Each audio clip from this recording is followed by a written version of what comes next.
बुलढाण्यातील गणेशपूर इथल्या आश्रम शाळेत अल्पवयीन मुलीवर झालेल्या बलात्काराप्रकरणी विशेष चौकशी समितीची स्थापना केली गेली आहे। तसंच एकूण 11 जणांनाही अटक केली गेली आणि या सगळ्या प्रकरणी नवीन धक्कादायक माहिती समोर येते। काय माहिती जाणून घेत आमच्या प्रतिनिधी सरिता कौशिक यांच्याकडून। सरिता, दीपक, अत्यंत धक्कादायक अशी माहिती ही आहे की हा जो आरोपी आहे यामध्ये जरी 13 लोकांवर गुन्हे दाखल असले तरी मुलीवर लैंगिक अत्याचार करणारा व्यक्ती हा एकच आहे आणि याचं नाव इतू सिंग आहे। हा जो इतू सिंग आहे हा या मुलीचा नातेवाईकच आहे। एवढंच नाही तर या मुलाला इथं या शाळेत राहायची काहीही गरज नसताना त्याला या शाळेत राहू द्यायची। इतू सिंग हा शाळेचा माजी विद्यार्थी आहे आणि एका प्रकारे त्यांनी शाळेच्या ऍडमिशनची दलाली तो करत होता। शाळेसाठी त्यांनी 50 ऍडमिशन स्वतःच्या गावच्या करून दिल्या, ज्यात या मुलीचा सुद्धा समावेश आहे आणि त्यामुळे एवढ्या मोठ्या ऍडमिशन केल्यामुळे त्याचं या शाळेमध्ये कुठेतरी वजन होतं आणि त्यामुळे तो कर्मचारी नसतानाही, रेकॉर्डवर कुठेही त्याचं नाव नसताना तो पाहिजे तेव्हा इथे यायचा, पाहिजे तेव्हा राहायचा, काहीतरी कामं आमच्यासाठी करायचा असं इकडली मंडळी सांगतात। मात्र त्या बदल्यात त्याला काय मोबदला दिला जायचा हे सुद्धा माहिती नाही। मात्र तो ऍडमिशन करून देत असल्यामुळे त्याच्यावर कोणाचीही देखरेख नव्हती।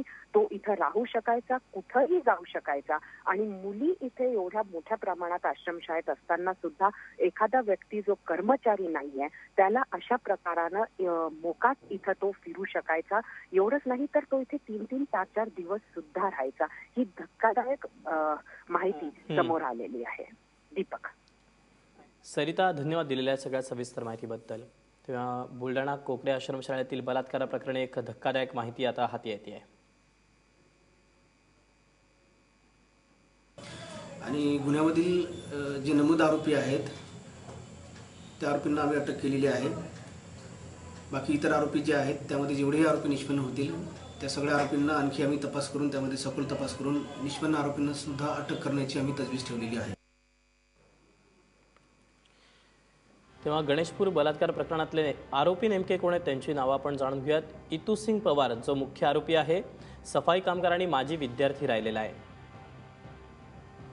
भरत लाहुडकर मुख्याध्यापक, दिगंबर खरात शिक्षक,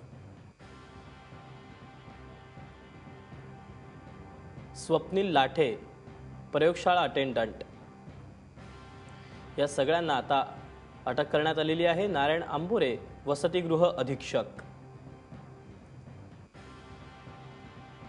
दीपक कोकरे आश्रमशाळा मदतनीस,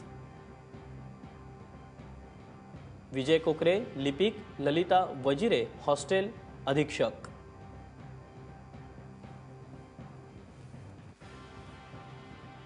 मंथन कोकरे स्वयंपाकी, राऊत मावशी स्वयंपाकी,